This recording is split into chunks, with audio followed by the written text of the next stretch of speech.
As early as 1928, the communists declared that the racial differences among our people constituted the weakest and most vulnerable point in our social fabric. By constantly probing and straining at this one spot, they calculated that eventually the cloth could be torn apart and that Americans could be divided, weakened, and perhaps even set against each other in open combat. We mustn't kid ourselves into thinking that the communists have placed their agitators only into the black communities. They're working both sides of the street. They want hatred, violence, and bloodshed between the races, and they don't care how they get it or whom they use, even children if necessary. Here is a book that I think ought to be in every home library. It's entitled Color, Communism, and Common Sense by Manning Johnson. He joined the party as a young man because he honestly believed that the communists were trying to improve the conditions of his people. He was a dedicated communist, and eventually he rose to one of the highest ranks. But after many years, he discovered that instead they were merely planning to use his people in a bloody revolution Good morning, to destroy sunshine. America. And when he woke up to this, he dropped out of the party and devoted the rest of his life trying to alert his fellow citizens of all races to the true nature of the Communist Party as he knew it to be from the inside. Manning Johnson said, "Black rebellion was what Moscow wanted. Bloody racial conflict would split America. During the confusion, demoralization and panic would set in. Then finally the Reds say, workers stop work. Many of them seize arms by attacking arsenals. Street fights become frequent.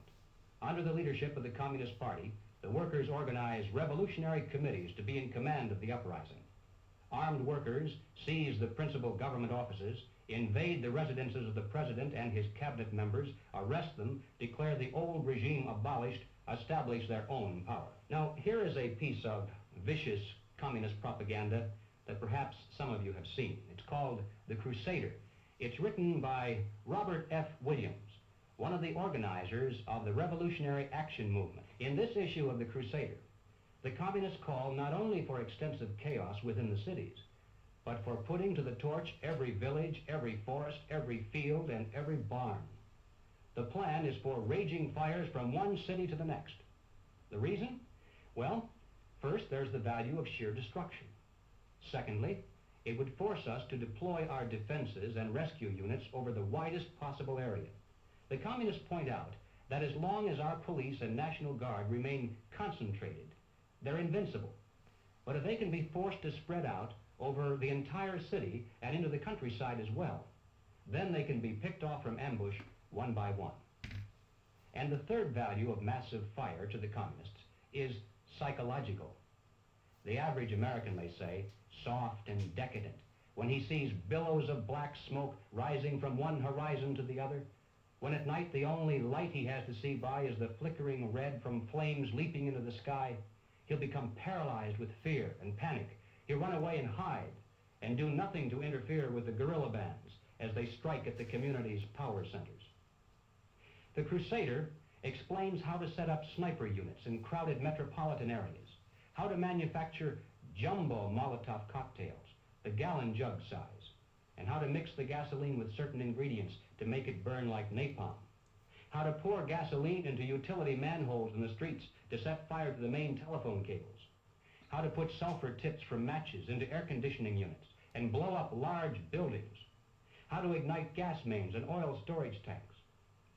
It explains how radio-controlled model airplanes can be used to fly explosive charges over heavily guarded fences into gasoline storage areas or munition stockpiles. It even calls for infiltration into the National Guard units, revolutionaries posing as non-militants for the purpose of getting free military training and for gaining access to critical military supplies and heavy weapons. And then, finally, Robert Williams says this: any all-out minority revolution must create a state of crisis wherein almost all of the male population would be forced to remain in their homes to protect their property and families. The middle class is very large, but it is not accustomed to deprivation and terror. Because of its affluence, it has waxed soft. It has no stomach for massive fire, blood, and violence. The motive force behind its life drive is its endless pursuit of prestige, conspicuous consumption, and sensual pleasure. A few years of violent, sporadic, and highly destructive uprisings will set the stage for the grand finale. After the stage is properly set, through protracted struggle, America could be brought to her knees in 90 days of highly organized, fierce fighting, sabotage, and massive firestorm. Ladies and gentlemen, the plans and preparations for a communist revolution of force and violence are far advanced.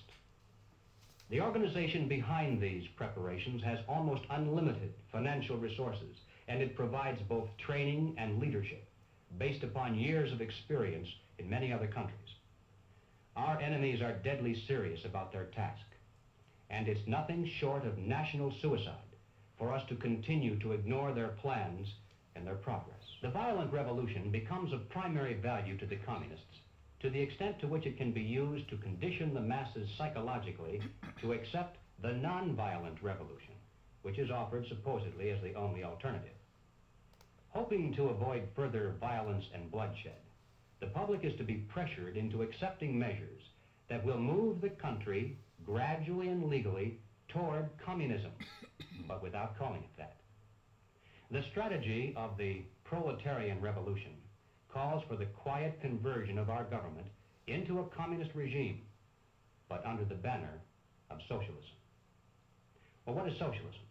All right, let's define it. According to the dictionary, socialism is a political concept based upon the principle of government ownership and control of property, the means of production, and the avenues of commerce. Under socialism, those who run the government, and the communists are confident that in America they eventually will be the ones who do so, those who run the government will know who is to get something and who has to wait, and that represents control over human beings. What has all this to do with the communist revolution in America? Well, ladies and gentlemen, it has everything to do with it, because the building of socialism is the communist revolution in America. It represents the process whereby our country can be moved gradually toward communism without the people even being aware of it. No matter what grievance we may have, real or imagined, no matter what national problems we may face, the communists seize upon these as excuses to build socialism. They have one and only one solution for all problems: more government, and then more and more until it's total government. And forgive me for saying it one more time, total government is communism.